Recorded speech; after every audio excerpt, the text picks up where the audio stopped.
बड़ी खबर आपको मध्य प्रदेश नर्सिंग फर्जीवाड़े मामले से जुड़ी हुई बता दें। 13 कॉलेज में मार्कशीट लेने वाला कोई नहीं है।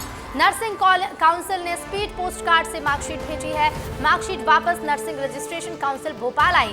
ग्वालियर, इटारसी, पन्ना, मुरैना, छिंदवाड़ा के कॉलेज इसमें शामिल है। नर्सिंग काउंसिल ने स्पीड पोस्ट कार्ड से मार्कशीट भेजी है। नर्सिंग फर्जीवाड़ा, बड़ा अपडेट आपको इस मामले से जुड़ा हुआ बता दें। बड़ी खबर मिल रही है, मार्कशीट वापस नर्सिंग रजिस्ट्रेशन काउंसिल भोपाल आ गई है और इन कॉलेजों में ग्वालियर, इटारसी, मुरैना, छिंदवाड़ा के कॉलेज शामिल हैं। तो मध्य प्रदेश नर्सिंग घोटाले से जुड़ा हुआ ये बड़ा अपडेट आपको बता रहे हैं। अपडेट ये है कि देखिए, कॉलेजों में मार्कशीट लेने वाला कोई नहीं है और जो 13 कॉलेज में मार्कशीट भेजी गई थी, नर्सिंग काउंसिल ने स्पीड पोस्ट कार्ड से मार्कशीट भेजी थी। और इसी पर हम और ज्यादा बातचीत करेंगे। हमारे साथ संवाददाता विवेक पांडे लाइव जुड़ रहे हैं। विवेक, क्या अपडेट आपके पास है? मार्कशीट वापस आ गई है नर्सिंग रजिस्ट्रेशन काउंसिल, अब आगे क्या कुछ प्रक्रिया होगी?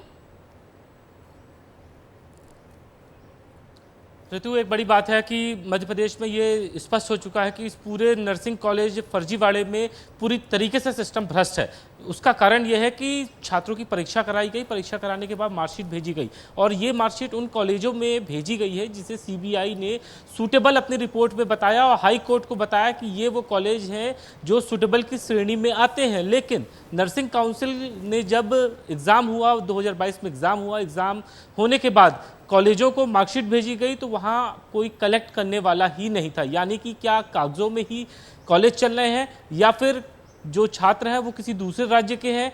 इस पूरे मामले को लेकर नर्सिंग काउंसिल भी अब हैरान है, क्योंकि स्पीड पोस्ट से बाकायदा भेजा गया है और जब स्पीड पोस्ट से भेजा गया तो वहाँ उसे कोई रिसीव नहीं किया, तो वो तमाम सारी मार्कशीट अब कॉलेज तक पहुँच गई है। मध्य प्रदेश में ऐसे 13 सूटेबल कॉलेज है जहाँ पे ये गड़बड़ी पाई गई है और गड़बड़ी इसलिए मैं कह रहा हूँ कि अगर वहाँ कोई स्टाफ होता तो जरूर मार्कशीट को कलेक्ट करता, लेकिन नर्सिंग काउंसिल की तरफ से भेजी गई मार्कशीट को कोई कलेक्ट करने वाला ही नहीं था। तो ऐसे में मान लिया जाए कि इस पूरे नर्सिंग काउंसिल और नर्सिंग कॉलेज खोलने की प्रक्रिया में पूरी तरीके से फर्जीवाड़ा है और पूरे मध्य प्रदेश में ये पूरा रैकेट फैला हुआ है। सीबीआई तक इसमें इन्वॉल्व है। तो आप समझ लीजिए कि आखिर ये स्थिति क्यों है, क्योंकि जेएनएम के फर्स्ट ईयर के स्टूडेंट की ये मार्कशीट थी जिसे कलेक्ट ही नहीं किया गया। तो सवाल उठते हैं, क्या कागजों में ही कॉलेज खुले हुए हैं? क्या कागजों में ही सवाल खड़े होते हैं विवेक, क्योंकि अगर एग्जाम हुए हैं और फिर जब मार्कशीट भेजे गई, मार्कशीट रिसीव करने वाला कोई नहीं मिला, सवाल कई हैं पर इनके जवाब कब मिलेंगे देखना होगा। विवेक, फिलहाल शुक्रिया आपका हमसे जुड़ने के लिए और तमाम जानकारी के लिए। और आगे बढ़ेंगे, आपको इस वक्त की बड़ी खबर भिंड से बता दें। 3 लोगों की मौत हो चुकी है, 70 से ज्यादा बीमार बताए जा रहे हैं। लोगों को दूषित पानी पीने से उल्टी दस्त शुरू हुए। मरीजों को फूफ, भिंड और ग्वालियर अस्पतालों में भर्ती कराया गया। फूफ नगर पालिका क्षेत्र के वार्ड क्रमांक 15 का यह मामला है। बड़ी खबर आपको भिंड से बता दें, 3 लोगों की अब तक मौत हो चुकी है। 70 से ज्यादा लोग हैं जो बीमार हुए हैं। दूषित पानी पीने से लोगों की तबीयत बिगड़ी और 70 से ज्यादा लोगों की एक साथ तबीयत खराब होती है। दूषित पानी पीने से लोगों के स्वास्थ्य पर बुरा असर पड़ रहा है और उल्टी दस्त का शिकार लोग हुए हैं, जिनमें से 3 लोगों की मौत भी हो चुकी है। नालों में पानी हमारे वार्ड में बहुत गंदा पानी आ रहा है। नाला का कना चौक है, नाले का गंदा पानी पाइपों में भर के आ रहा है, इसलिए लोग बीमार हैं, संक्रमित हो रहे हैं।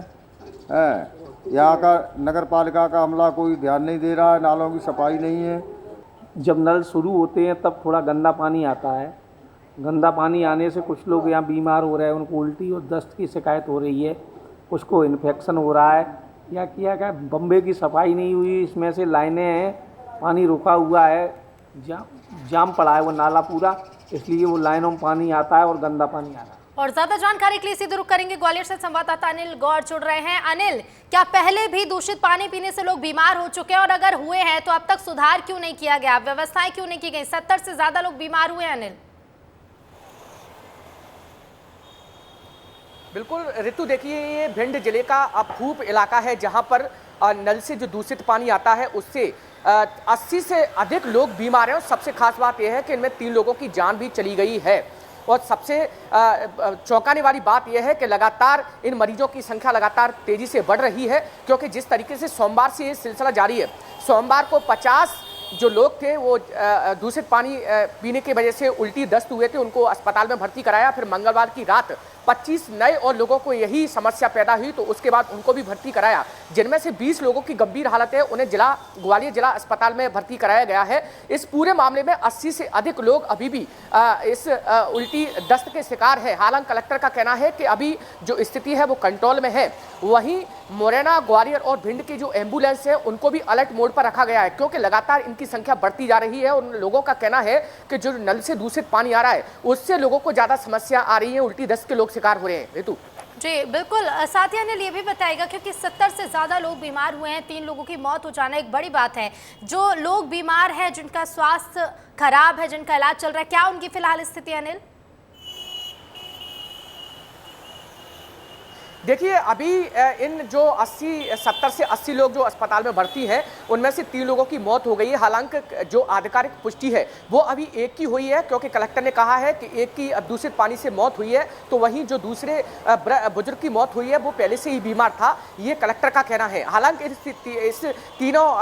इस पर जो 3 लोगों की मौत हुई है उनमें आशंका यही जता रही है कि दूषित पानी की वजह से ही, दूषित पानी पीने से ही उनकी मौत हुई है। अभी इस पूरे मामले में 20 लोग गंभीर हैं, जिन्हें ग्वालियर रेफर कर दिया गया है। ग्वालियर के अस्पताल में उनका इलाज जारी है। ऋतु जी बिल्कुल बिल्कुल अनिल, शुक्रिया आपका जानकारी के लिए। तो देखिए, ग्वालियर अस्पताल में जो बीमार लोग हैं उनका इलाज चल रहा है, लेकिन अब तक 3 लोगों की मौत हो चुकी है। और चलिए आगे बढ़ेंगे। गुना से सांसद निर्वाचित होने के बाद ज्योतिरादित्य सिंधिया की राज्यसभा की सीट रिक्त घोषित हो गई है। अब इस रिक्त सीट पर उपचुनाव होंगे। विधानसभा में संख्या के हिसाब से खाली होने वाली राज्यसभा की सीट फिर भाजपा के खाते में जाना तय है। बीजेपी सूत्रों का कहना है कि पार्टी एक बार फिर से जातीय समीकरण को ध्यान में रखकर उम्मीदवार तय करेगी। फरवरी में हुए राज्यसभा चुनाव में बीजेपी ने दलित, ओबीसी और महिला कार्ड खेला था। इस बार ठाकुर या ब्राह्मण कोटे से ये पद भरे जाने की ज्यादा संभावना है। तो गुना से सांसद निर्वाचित हुए हैं ज्योतिरादित्य सिंधिया, जो पहले राज्यसभा सांसद थे। अब राज्यसभा की सीट खाली हो गई है और इस रिक्त सीट पर अब उपचुनाव होंगे। अब ये देखिए कि राज्यसभा सीट की रेस में शामिल नेता कौन से हैं।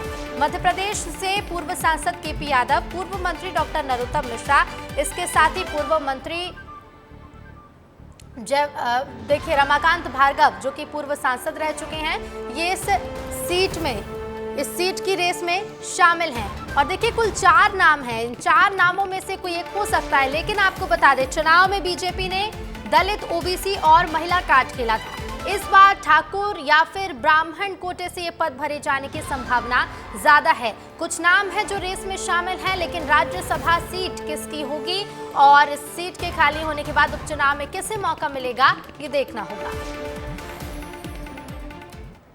और बलौदाबाजार आगजनी को लेकर सख्त है विष्णुदेव साय सरकार। कलेक्टर और एसपी को हटा दिया गया है। तो बलौदाबाजार मामले को लेकर ये बड़ा अपडेट आपको बता दें। आगजनी को लेकर विष्णुदेव साय सरकार सख्त है। कलेक्टर और एसपी को हटा दिया गया है। तो वहीं अफसरों पर एक्शन को लेकर विस्तार न्यूज ने पहले ही जानकारी दी थी। अब तक 200 से ज्यादा लोग इस मामले में गिरफ्तार किए जा चुके हैं और जिला प्रशासन पर भी कार्रवाई की गई है। जिला कलेक्टर और एसपी पर भी कार्रवाई हुई है। कलेक्टर एसपी पर गाज गिरी है। 200 से ज्यादा लोग पुलिस की गिरफ्त में हैं और बलौदाबाजार आगजनी को लेकर लगातार जांच जारी है पुलिस की।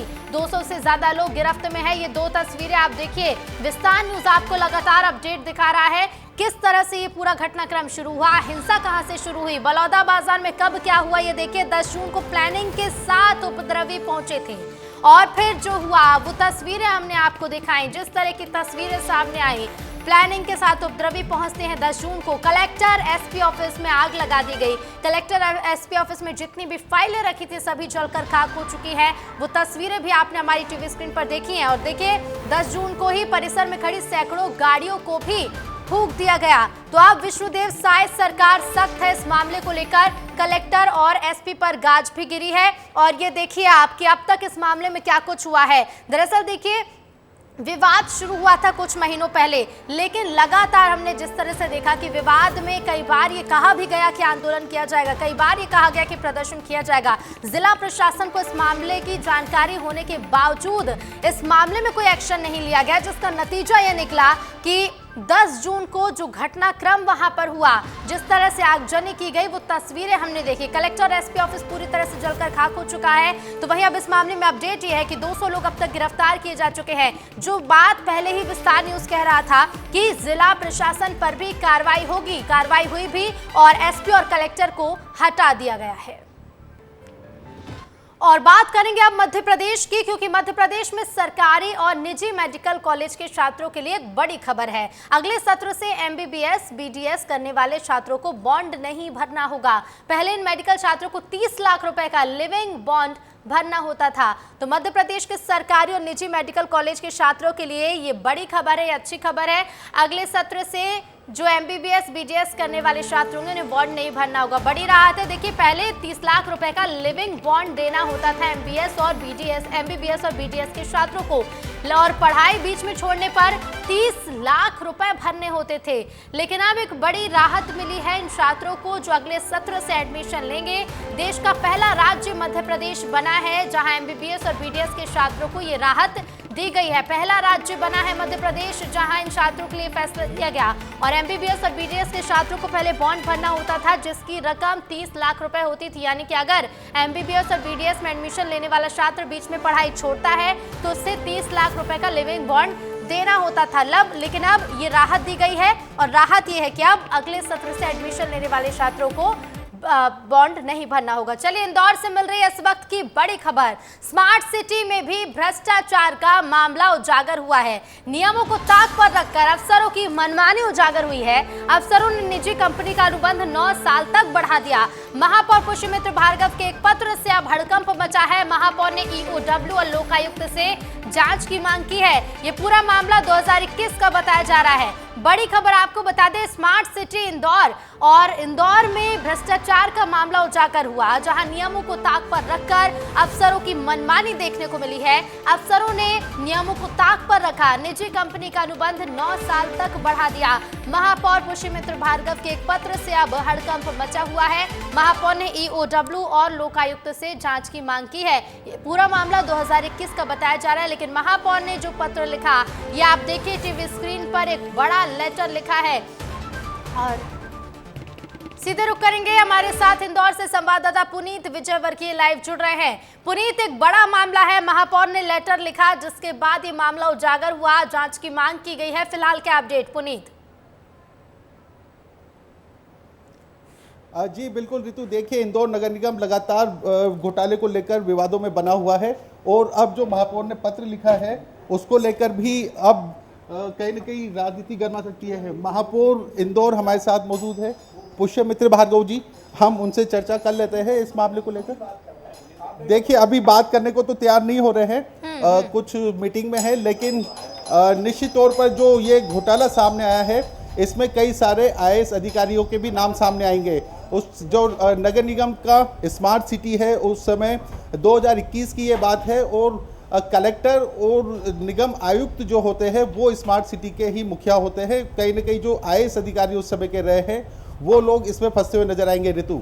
जी बिल्कुल पुनीत, इस मामले की जानकारी पहुंचाते रहेगा और कोशिश करेगा कि आप महापौर से बात कर जान पाएं कि आगे क्या कुछ कदम उठाने वाले। फिलहाल शुक्रिया आपका पुनीत तमाम जानकारी के लिए। तो 2021 का ये मामला है। अब इंदौर महापौर के लेटर लिखने के बाद ये मामला उजागर हुआ। अब देखना होगा कि इस मामले को लेकर क्या कुछ कार्रवाई की जाती है।